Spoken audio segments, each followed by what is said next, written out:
This is why I'm here.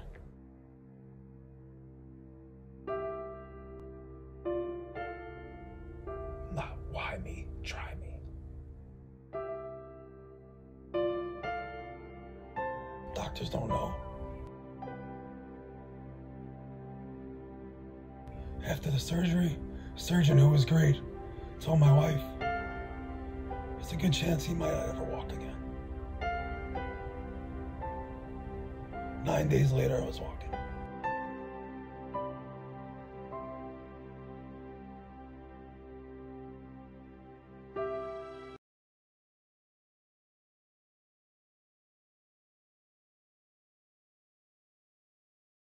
Person I want to talk about is, been another person who's just been there for me. I'm not going to say since I met him, because, we were friends when I met the guy, but we weren't tight yet. Met him in high school, and his name is Bob. And Bob has been, when I met him in high school, we were just cool with each other. And he used to like boxing, and I like boxing, so we would do punch for punch with each other. And he was just a good dude, but we never hung out or anything outside of the gym locker room.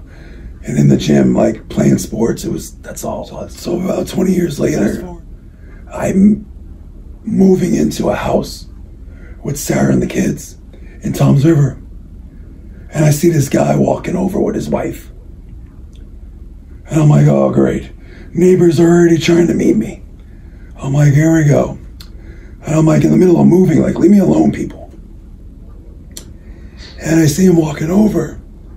Funny to find out, the whole time he's walking over to me, his wife is making him meet the new neighbors.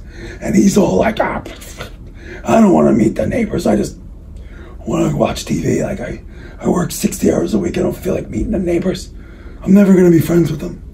And so that's what he's thinking when he's walking over to me. And I'm thinking as I see him walking over to me, pretty much the same thing. And he comes over and I'm like, damn, this dude looks familiar. He just looks like an older version of this guy Bob that I used to know in high school. Bob Gugliocello. And Bob was pretty cool dude. So I'm like, are you Bob? And he's like, yeah. And I'm like, dude, we went to high school together. And he's like, oh yeah, holy shit. And he totally calls me by the wrong Anthony. Calls me by the wrong name. And I'm like, I'm not that loser, He's like, yeah, that's right, Revello, He's like, how you been? And, we're catching up, and he even offers to help us finish moving. And he's 2 houses down. So we instantly became friends, and his wife and my wife, they hit it off. They're both named Sarah. I'm like, this is perfect. They didn't have any kids yet, but they spoiled my youngest kid, because Ava wasn't born yet. Sarah was pregnant. So, yeah. They kind of became instantly really good friends, neighbors. They came over and helped with the kids and hung out, had dinner. Every Sunday they came over to have dinner and watch football. The girls talked. Me and Bob hung out. It was the perfect world. Since then, Bob and I have survived driving 24 hours to Minnesota, watching a Vikings-Raiders game. He's a big Raiders fan. Obviously, everyone that knows me knows I'm a Vikings fan. So we drove 24 hours to go to Minnesota, and then 24 hours back, a day later. And I just want to get there. Because you drive from Jersey to Minnesota, it takes 24 hours. Totally took 24 hours. Oh, yeah, you got to take breaks then, I guess, with all that. Because usually that can be it's irrelevant. It is. I've driven to Chicago a couple times, that's why I do that. You still have a good ways to go to Minnesota, though, from Chicago. Yeah, you think those are big states. Especially Minneapolis. So I don't know where that is. Minnesota. I know it's in I don't know what part of the state it's in, is what I'm saying. Minnesota. It's in the, you know, the purple part. East? Southeast? I East, feel like it's west, southeast. Southwest, east, north. Okay. So anyway, so we survived that trip, and that was hard to survive. And then, you know, we've hit it off ever since. Since my fight, not only is he driven up, stayed in a hotel, came to see me at my house, and you know, up at, you know, Webster, but he's multiple times come to see me in the hospital or rehabs, and, you know, helped me with getting things that I needed. He's just always been the kind of friend, like, whatever you need. And even before cancer, hey, you need anything, you know, blah blah blah. Like, it's in. He'll always say you're like only like one of like 2 friends that I have, because I don't like people, and I believe him because that's how he is. But he treats me like I'm his only friend in the world, because, you know, he's a great friend and a great person, and I got to watch him become a dad too, and a great one, and a husband, and he's a hard worker, and, you know, I just love surrounding myself with people like that. And you know, he's come through, definitely inspiring me throughout this fight. So I thank you, Bob, and, you know, thanks for being there. And I'm glad that, you know, we once again touch base with each other, because, you know, I wouldn't know what I'd be without you. You know, I just love having you in my life. So thanks, man. Love you.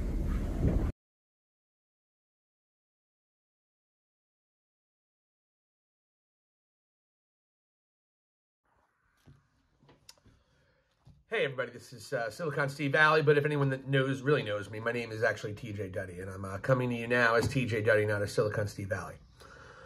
My relationship with Anthony is one as a protege, as a friend, a brother, and I owe him my life.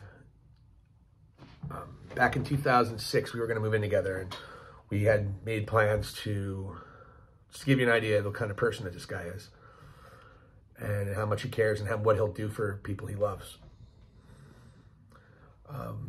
We met as I was his assistant manager at a restaurant.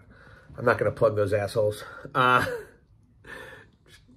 And I was his assistant, and he cared for me more than anyone ever did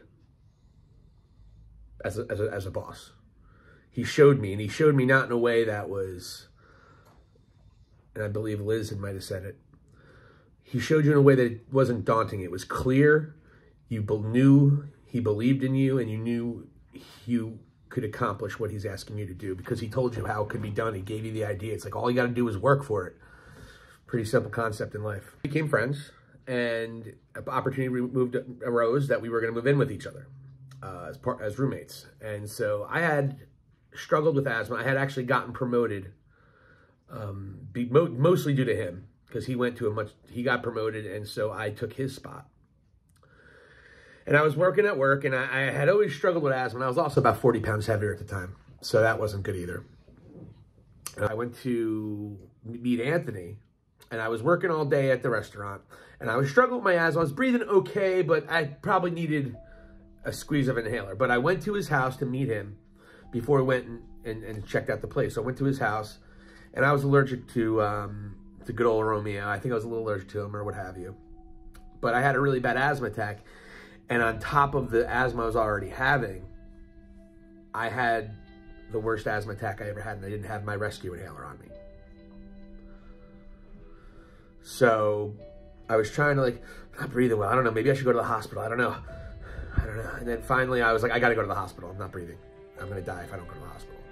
I try to be a tough guy and push through it, which was a lesson to learn right there as well.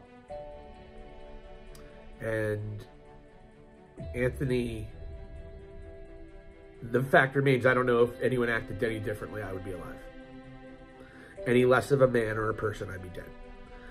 Anthony I was able to walk my own accord into the car. When we got to get to the car, he put me in his car. And he drove like and I always say this, he drove like he was the Blues Brothers trying to get that tax check while the cops were chasing him.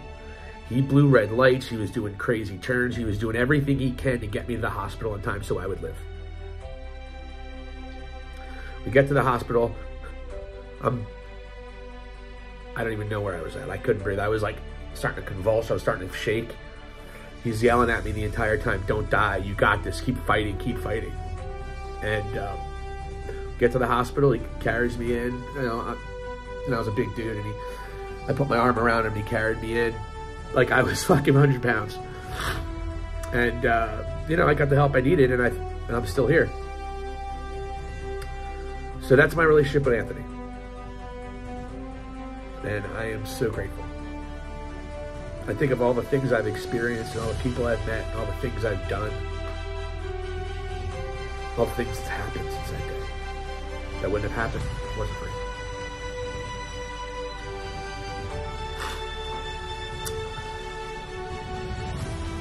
I don't know what's going to happen in the future. If anyone can beat it, it's Anthony. And the amount of lives that he's touched, just because he saved my life, because I have now bringing the spirit he's given me of brotherhood, loyalty. I've always carried that with me. And even as a leader, I've tried to emulate him. And the fact that I have this beautiful 11-year-old daughter that wouldn't be around either if it wasn't for him. And I would have never met my wife. I'm never going to live up to that, what he did for me. But I'm going to try. So, I love you, Anthony. Hey, Rev. Go Islanders.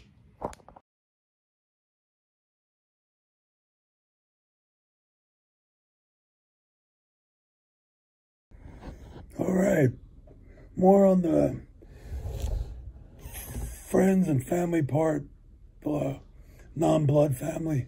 Another person, Scott, who, again, I've known for, many years, and Scott has been one of those people who have just been severely supportive and positive throughout my battle and, some of my bloodline going through all this. He and I started working with each other back in 2004. And immediately I just was like, this is my guy. Like, he's funny, he's got a good personality, he's a good leader. He had so many qualities for him. Good husband, good father. And I was like, this is the kind of guy I want to be friends with forever. And that's without a question now happening, because he's been in my life ever since. And, he was just here 2 days ago on Sunday with his son visiting. And he comes and visits very often, brings me food. And the food's always delicious. Comes by to just to talk, man. I mean, again, we don't have to talk about cancer, it's like we talk about this or that, sports, the old times or the future or whatever. There's always something to talk about.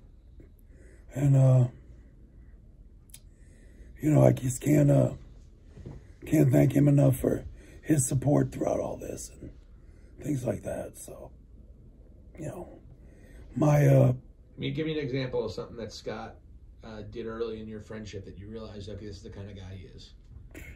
Well, just, his demeanor, like the way he presents himself at work, like he took it so professional. Like it was almost, for me, I've never seen it before at that point. Like it was, it was one of the first people I saw that, took work to a different level, but didn't make it like it was the only thing you should do in life. Like it was like work first, everything else comes second. Like, like he wanted you to have the family time and things like that. So like spilled off on me a lot. His hospitality toward customers, toward guests, that spilled off on me because I wasn't always like that. I was a mean chef when I first started in the restaurant business. If I didn't make a girl cry or a guy, I didn't feel like I did my job that day. And that did not happen after I worked with Scott. Like, that was not my objective anymore. It was never what I wanted. So, you know, that's one of the things he brought to the table and stuck with me forever, you know. Tell me about how his relationship with his family impacted you, the way you saw he treated his family. Oh, you know, he's just a very honest guy with his family, his kids. His wife, he is, you know, extremely faithful, and he's extremely, you know, you could just tell that he loves his wife. You know, after 25 years of marriage, like, you know, it's a long time. People don't make it that long anymore, you know, and they just celebrated their 25th anniversary yesterday. Happy anniversary, by the way, which I already told you.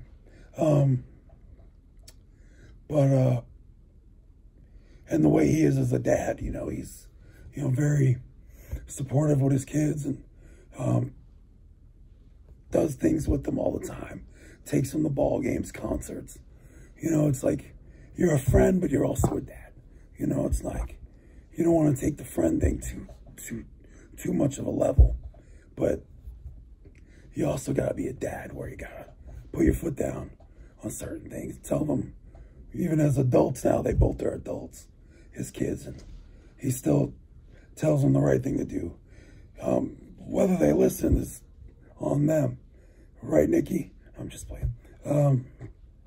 So, Scott, thank you, and, you know, thanks for being there, and I love you, man.